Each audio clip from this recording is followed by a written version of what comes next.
Chapter 5. Advice from a Caterpillar. The Caterpillar and Alice looked at each other for some time in silence. At last the Caterpillar took the hookah out of its mouth and addressed her in a languid, sleepy voice. "Who are you?" said the Caterpillar. This was not an encouraging opening for a conversation. Alice replied rather shyly. I hardly know, sir, just at present. At least I know who I was when I got up this morning, but I think I must have been changed several times since then." "What do you mean by that?" said the Caterpillar sternly. "Explain yourself." "I can't explain myself, I'm afraid, sir, said Alice. because I'm not myself, you see." "I don't see," said the Caterpillar. "I'm afraid I can't put it more clearly, Alice replied very politely. for I can't understand it myself to begin with, and being so many different sizes in a day is very confusing." "It isn't," said the Caterpillar. "Well, perhaps you haven't found it so yet, said Alice. but when you have to turn into a chrysalis, you will some day, you know, and then after that into a butterfly, I should think you'll feel it a little queer, won't you?" "Not a bit," said the Caterpillar. "Well, perhaps your feelings may be different. said Alice. All I know is, it would feel very queer to me." "You? said the Caterpillar contemptuously. Who are you?" Which brought them back again to the beginning of the conversation. Alice felt a little irritated at the Caterpillar's making such very short remarks, and she drew herself up and said very gravely, "I think you ought to tell me who you are, first." "Why?" said the Caterpillar. Here was another puzzling question, and as Alice could not think of any good reason, and as the Caterpillar seemed to be in a very unpleasant state of mind, she turned away.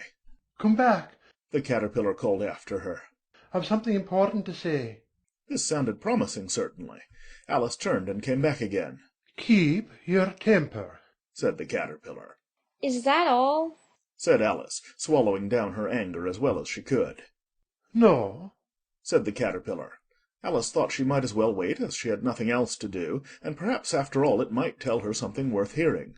For some minutes it puffed away without speaking, but at last it unfolded its arms, took the hookah out of its mouth again, and said, "So you think you're changed, do you?" "I'm afraid I am, sir. said Alice. I can't remember things as I used, and I don't keep the same size for 10 minutes together." "Can't remember what things?" said the Caterpillar. "Well, I've tried to say, 'How doth the little busy bee,' but it all came different." Alice replied in a very melancholy voice. "Repeat. You are old, Father William," said the Caterpillar. Alice folded her hands and began. "You are old, Father William," the young man said, "and your hair has become very white, and yet you incessantly stand on your head. Do you think, at your age, it is right?" "In my youth," Father William replied to his son, "I feared it might injure the brain, but now that I'm perfectly sure I have none, why, I do it again and again." "You are old," said the youth, "as I mentioned before, and have grown most uncommonly fat. Yet you turned a back somersault in at the door. Pray, what is the reason of that?" "In my youth," said the sage, as he shook his grey locks, "I kept all my limbs very supple. By the use of this ointment, 1 shilling the box. Allow me to sell you a couple?" "You are old," said the youth, "and your jaws are too weak for anything tougher than suet. Yet you finished the goose, with the bones in the beak. Pray, how did you manage to do it?" "In my youth," said his father, "I took to the law, and argued each case with my wife, and the muscular strength which it gave to my jaw has lasted the rest of my life." "You are old," said the youth. "One would hardly suppose that your eye was as steady as ever. Yet you balanced an eel on the end of your nose. What made you so awfully clever?" "I have answered 3 questions, and that is enough," said his father. "Don't give yourself airs. Do you think I can listen all day to such stuff? Be off, or I'll kick you downstairs." "That is not said right," said the Caterpillar. "Not quite right, I'm afraid," said Alice timidly. "Some of the words have got altered." "It's wrong from beginning to end," said the Caterpillar decidedly, and there was silence for some minutes. The Caterpillar was the first to speak. "What size do you want to be?" it asked. Oh, I'm not particular as to size. Alice hastily replied. Only one doesn't like changing so often, you know. I don't know, Said the caterpillar. Alice said nothing. She had never been so much contradicted in her life before, and she felt that she was losing her temper. Are you content now? Said the caterpillar. Well, I should like to be a little larger, sir, if you wouldn't mind. Said Alice. 3 inches is such a wretched height to be. It is a very good height indeed. Said the caterpillar angrily, rearing itself upright as it spoke. It was exactly 3 inches high. But I'm not used to it. Pleaded poor Alice in a piteous tone, and she thought of herself. I wish the creatures wouldn't be so easily offended. You'll get used to it in time. Said the caterpillar, and it put the hookah into its mouth and began smoking again. This time Alice waited patiently until it chose to speak again. In a minute or two the caterpillar took the hookah out of its mouth and yawned once or twice and shook itself. Then it got down off the mushroom and crawled away in the grass, merely remarking as it went, One side will make you grow taller, and the other side will make you grow shorter. One side of what? The other side of what? thought Alice to herself. Of the mushroom. Said the caterpillar, just as if she had asked it aloud, and in another moment it was out of sight. Alice remained looking thoughtfully at the mushroom for a minute, trying to make out which were the two sides of it, and as it was perfectly round, she found this a very difficult question. However, at last she stretched her arms round it as far as they would go, and broke off a bit of the edge with each hand. And now, which is which? She said to herself, and nibbled a little of the right-hand bit to try the effect. The next moment she felt a violent blow underneath her chin. It had struck her foot. She was a good deal frightened by this very sudden change, but she felt that there was no time to be lost, as she was shrinking rapidly, so she set to work at once to eat some of the other bit. Her chin was pressed so closely against her foot that there was hardly room to open her mouth, but she did it at last, and managed to swallow a morsel of the left-hand bit. Come, my head's free at last. Said Alice in a tone of delight, which changed into alarm in another moment when she found that her shoulders were nowhere to be found. All she could see when she looked down was an immense length of neck, which seemed to rise like a stalk out of a sea of green leaves that lay far below her. What can all that green stuff be? Said Alice. And where have my shoulders got to? And oh, my poor hands, how is it I can't see you?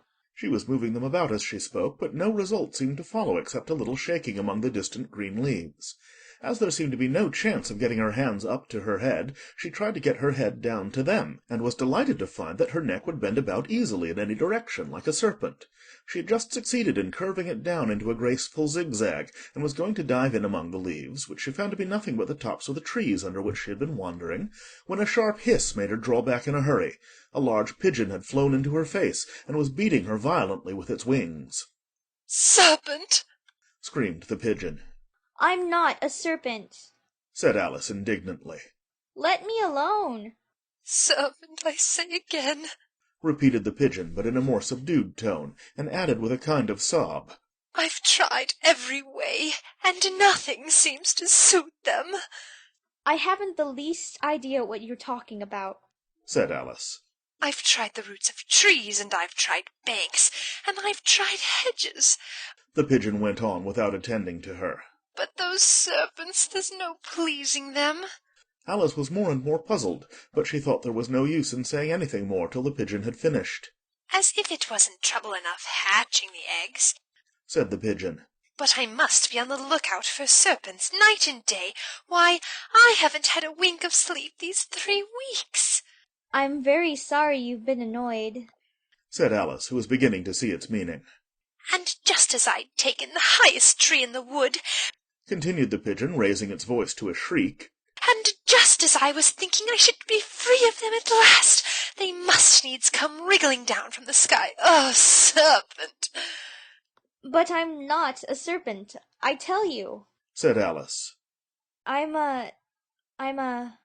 "Well, what are you?" Said the pigeon. "I can see you're trying to invent something." I'm a little girl. Said Alice, rather doubtfully, as she remembered the number of changes she had gone through that day. "A likely story, indeed." Said the pigeon in a tone of the deepest contempt. I've seen a good many little girls in my time, but never one with such a neck as that. No, no, you're a serpent, and there's no use denying it. I suppose you'll be telling me next that you never tasted an egg." I have tasted eggs, certainly. said Alice, who was a very truthful child. But little girls eat eggs quite as much as serpents do, you know. "I don't believe it. Said the pigeon. But if they do, why, then they're a kind of serpent, that's all I can say."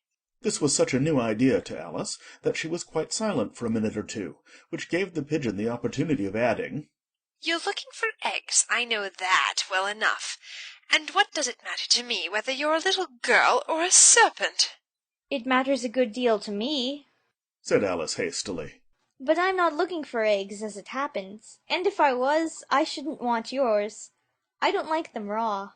"Well, be off then," said the pigeon in a sulky tone, as it settled down again into its nest.